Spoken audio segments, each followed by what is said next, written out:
నమస్తే సార్. నమస్తే అండి. సార్ ఆంధ్రప్రదేశ్‌లో సార్వత్రిక ఎన్నికలు అనేది జరిగినాయి. ఎప్పుడూ లేని విధంగా 81.86% అనేది పోలింగ్ అనేది జరిగింది. ఎందుకని ఇంత ఎక్కువ శాతం జరిగిందంటారు? ఎప్పుడూ లేనిది ఇది హిస్టరీ ఆల్ టైమ్ రికార్డ్. ఎందుకు ఇంత శాతం జరిగిందంటారు? ఇది ఆంధ్రప్రదేశ్‌లో ఈ ఎలక్షన్స్ మాత్రం అది తప్పనిసరి అండి.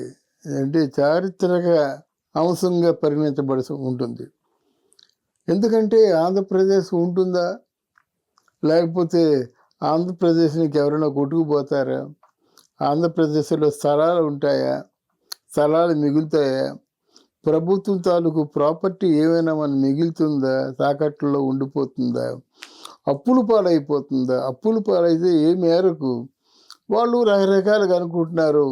ఆంధ్రప్రదేశ్‌లో ఉన్నవాడు ఒక్కొక్కరి మీద తలా 2,00,000 రూపాయలు అప్పు ఉందని. ఇలాగా మన జగన్మోహన్ రెడ్డి తాలూకు ఆ యంత్రాంగం చేస్తున్నటువంటి అహంకారంతో కూడుకున్న పనులకి జనంలో ఆందోళన పుట్టింది. పరాయి దేశంలో ఉన్న వాళ్ళు కూడా మన ఆంధ్రదేశాన్ని రక్షించబోతే ఇంకా మనం ఏం చేయలేము. ఇంకెవరు ఇది ఈ ఈ టర్మ్ కూడా ఆయనకే ఇచ్చినట్టయితే మనకేం మిగలదు, రిపేర్ చేయడానికి కూడా మనకేం మిగలదు అనేటువంటి నిరాశ, నిస్పృహ ప్లస్ అంటే జన్మభూమికి సంబంధించిన భక్తి విశ్వాసాలు ఉంటాయి కదా. అలాగా తన జన్మభూమి అయినటువంటి ఆంధ్రప్రదేశ్ మీద ఎక్కడెక్కడ లేని వాళ్ళు, ఇండియాలో ఉన్న వాళ్ళే కాకుండా ఫారిన్ కంట్రీస్లో ఉన్న వాళ్ళు కూడా ఫ్లైట్లో వచ్చేసారన్నమాట.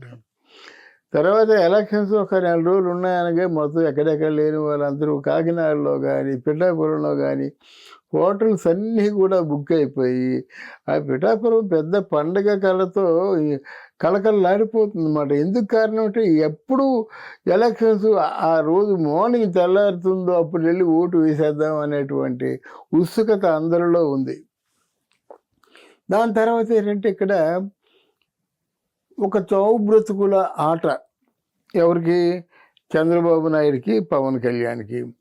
పొరపాటున చంద్రబాబు నాయుడు ఈ ఎలక్షన్స్లోనూ ఏవైనా అనుకోనిది జరిగిందనుకోండి, మళ్ళీ 5 years తర్వాత జనంలోకి వచ్చి ఇంత ఉత్సాహంగా తిరుగుతాడు అనుకోలేదు. ఇంకో విషయం చెప్పాలి. నిజంగా 74 సంవత్సరాల వయసు ఉన్నటువంటి చంద్రబాబు నాయుడు పవన్ కళ్యాణ్తో సరి సమానంగా యాక్టివ్గా తిరిగాడంటే అది చావు బ్రతుకుల పోరాటమే. అంత ఉత్సాహంతో తిరిగాడంటే ఇప్పుడు ఆయనకి చావు బ్రతుకుల పోరాటమే. ఇక్కడ పవన్ కళ్యాణ్ కూడా అంతే. 14 సంవత్సరాలు బట్టి ఆయన తాలూకు ప్రాపర్టీస్ కానీ వచ్చిన ఇన్కమ్ కానీ ప్రతి ఒక్కటి కూడా పార్టీకి పెట్టేసి గిజగిజలాడిపోతున్నాడు అన్నమాట. అలాగే ఒక 65 కోట్ల రూపాయలు అప్పున్నాడు. వాళ్ళ వదిన దగ్గర 2 కోట్లు 3 కోట్లు తీసుకున్నానన్నాడు. ఇలా రకరకాలుగా మొత్తానికి ఏదో విధంగా యాపన చేస్తున్నాడు అన్నమాట. ఏదో ఆ ఎన్నికల వరకు ఎన్నికలే వాడికి అల్టిమేట్ అన్నమాట. అంటే ఒక్కొక్క స్థలాన్ని కానీ ఏదైనా బిల్డింగ్స్ని కానీ ఇంకేదైనా ఉన్నట్టయితే 2 సార్లు అమ్మాడు, 2 సార్లు కొన్నాడు. ఇలాగుంది. చివరకు వాళ్ళ పిల్లల పేరును దాచుకున్నటువంటి ఫిక్స్డ్ డిపాజిట్స్ కూడా తీసేసి వేసేసాడనమాట.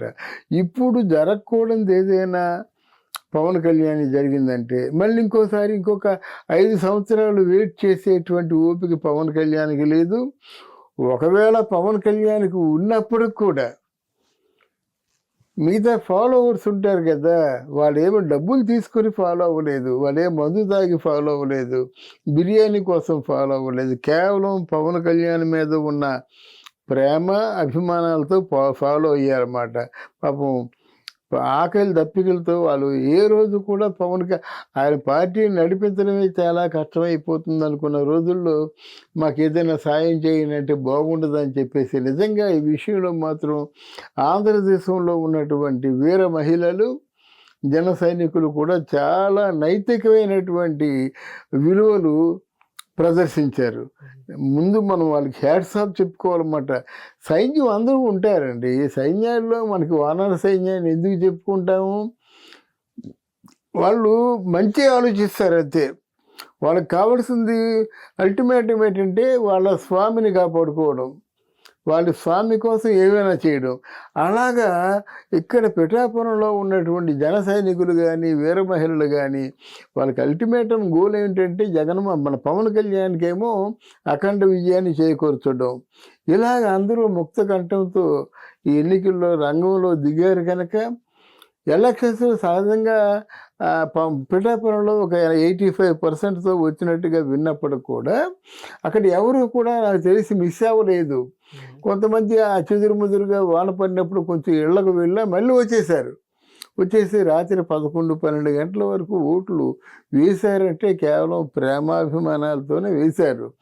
ఇప్పటికీ వైసీపీ పార్టీ వాళ్ళ తాలూకు డిజిటల్ మీడియా ఉద్దండులందరూ రకరకాలుగా పవన్ కళ్యాణ్ ఓడిపోతాడని, వర్మ మేము మోసం చేయదలుచుకున్నాడని, వంగా గీతకి ఎలాగా కూడా గెలుపు తప్పదు ఆవిడకి సాధ్యం అని చెప్పేసి ఇలాగెలాగా ఎవరు హార్ట్ అటాక్ వచ్చేటువంటి వార్తలు పెడుతున్నారు. ఎప్పుడూ పవన్ కళ్యాణ్ గెలుపు ఖాయం అయిపోయింది. ఒకవేళ వర్మ ఏదైనా don't vote for Pawan Kalyan అని చెప్పినా సరే, ఇప్పుడు విదేశాల నుంచి అంటే ఇతర రాష్ట్రాల నుంచి వచ్చేవాళ్ళు వాళ్ళు వేసే ఓట్లు గెలిచేస్తారు. అందువల్ల వీళ్ళు ఎన్ని రకాలుగా ట్రోల్ చేసినప్పుడు కూడా అంతిమ విజయం పవన్ కళ్యాణ్దే అని మాత్రం మనం ఘంటాపదంగా చెప్పవచ్చు. ఎవరైతే సిన్సియర్గా ప్రేమాభిమానాలతో స్వచ్ఛమైన మనసుతో భక్తి శ్రద్ధలతో ఒక యజమానిని కొలిచారో వాళ్ళకి విజయం తప్పదు. తథాస్తు. Thank you sir. Thank you అమ్మా.